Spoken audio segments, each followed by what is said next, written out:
Hey y'all, it's Lindsey, and I'm going to show you how I make yogurt in my Instant Pot today. I received a few requests to share how I make yogurt, Greek-style yogurt that is low-carb friendly in my Instant Pot, and we are running low, so I felt like this was the perfect opportunity to share that with y'all. I started making homemade yogurt back in 2011. I have a TMJ disorder.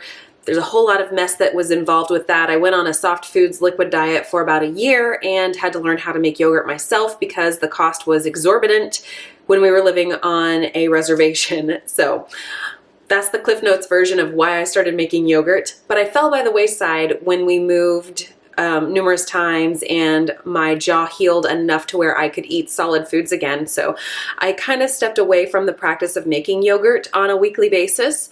But because Lauren loves yogurt and Molly likes it pretty well too, Caitlin is kind of hit or miss. But because two of my three girls like yogurt well enough to eat it every single week, I decided that I would get back into the habit of making the yogurt myself, and I'm going to be using my Instant Pot to do this today. Back in 2011, I was just using basic run-of-the-mill milk, dairy milk, and it has about 12 grams of carbs per cup of regular milk, and that's fine and well whenever you're just making it for the sake of making it.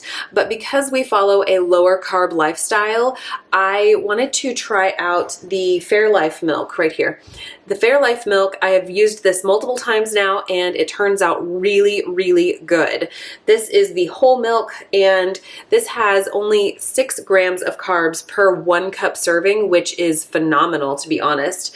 And the reason is because they put a lactase enzyme into it that consumes some of that lactose. Because I feed this to the girls and because I am on a low carb keto lifestyle, as is Jared, but he's not really super fond of yogurt, so he doesn't eat this. I wanted the whole milk because I want as much of that fat in there as possible. Cost-wise, this is about the same price as buying a quart of the Chobani yogurt, but this has such a dramatic carbs savings that I would rather make it myself. Plus I enjoy the process and it's just kind of fun to be able to know how to do these things for yourself. So that's really why I like to make yogurt myself. I think I'm going to stop talking and just show you how I do this. To get started, we're going to plug in the Instant Pot and grab some milk. I'm using this Fairlife milk. It's the whole version, and this is almost a half gallon of milk. And in the Instant Pot, I'm going to press the yogurt button until it shows boil. And what this will do is this will heat up my milk, and I'm looking for a temperature of about 180 degrees Fahrenheit so that I can produce a very thick yogurt.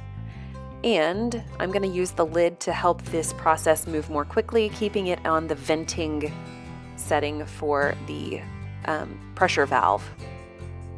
Once it is finished boiling, it will beep, and I like to whisk it to make sure there are fewer hot spots and I get a more accurate read on my little thermometer there.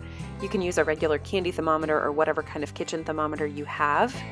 It wasn't quite at temperature, so I went ahead and did the cycle a second time, and once it's up to temperature, I'm going to take it and put it into an ice bath so that I can quickly cool this milk to about 110 degrees Fahrenheit. Whisking the milk will help this process to move much faster. And I'm checking my temperature again. The temperature will tend to bounce around quite a bit, but once it's around 110 degrees Fahrenheit, it is time to take it out of the ice bath. I'm going to dry off that inner liner so that I don't have water between it and the electric part of my Instant Pot. And then I'm going to scoop out a little bit of that warmed up milk, and I'm going to do what's called tempering my yogurt starter. And this is just some of the previous batch I had already made.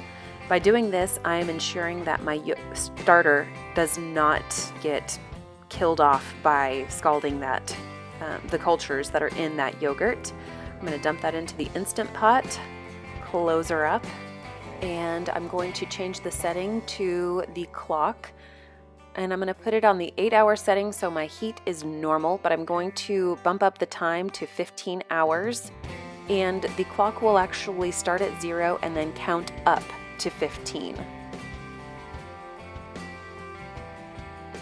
And the next morning, my yogurt is finished. It has already beeped, and I'm going to check out what I have.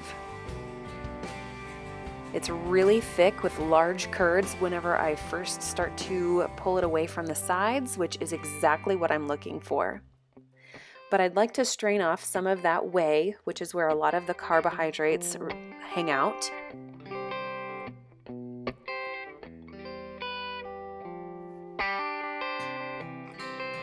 In order to strain off that extra whey, I'm going to use a dedicated kitchen flour sack towel, and I'm going to pour all of that Greek yogurt into that towel. I like the flour sack towels because they have a very tight weave, so I don't lose any of those yogurt curds.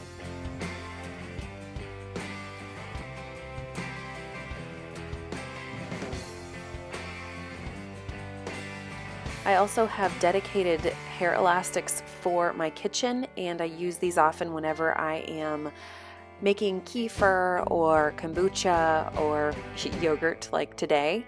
And I'm going to use this hair tie to cinch up my flour sack towel, and then I'm going to hang it off of one of my cabinet knobs. The whey is pouring out pretty quickly right here, but once the stream of whey slows down to just a couple of drips at a time, I know that's time to take the yogurt out of this flour sack towel and get it all mixed together so it's a nice creamy yogurt. Some people save the whey, and I sometimes will do that, but for the most part we wind up with excess whey, so I just let it go. And in the flour sack towel, the yogurt looks almost like yogurt cheese, and once I get it all whisked up, it's a nice, smooth, creamy consistency, ready to be flavored for the girls. I store this in my fridge. It's usually eaten within about 4 days, and the girls love it. I love the process of making it, so it's enjoyable all around. I want to thank you so much for joining me today as I showed you how I make Greek-style yogurt in my Instant Pot. And if you have not subscribed already, I would love for you to stick around. To those of you who have already subscribed, thank you so much. And I will see y'all in the next video.